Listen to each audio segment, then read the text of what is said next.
All right, so before we move on, let's have a short review. Number one, identify the type of function represented by the graph. So if you take a look at the graph, what kind of function is this? Absolute value, constant, quadratic, or identity? Okay, so the best answer is constant.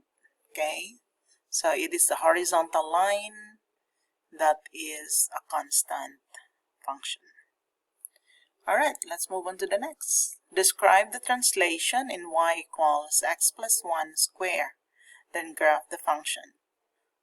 So remember, the parent function of this is y equals x squared. So it's a parabola. Okay?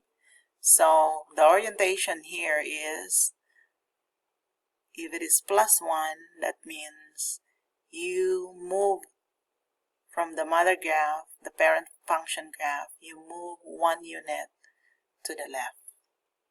Okay? Because if that's plus 1, that means to the left. Shifting to the left side. Or shift 1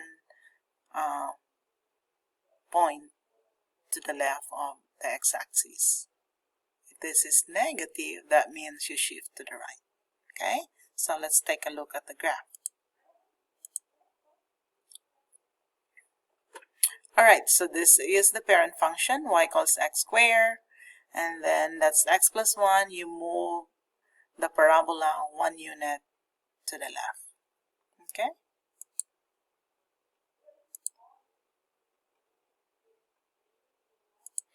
Alright, how about this one? Identify the type of function represented by the graph. Okay, what shape is this? A V shape. So this is absolute value function. Okay? Alright, that's it. Thank you for listening.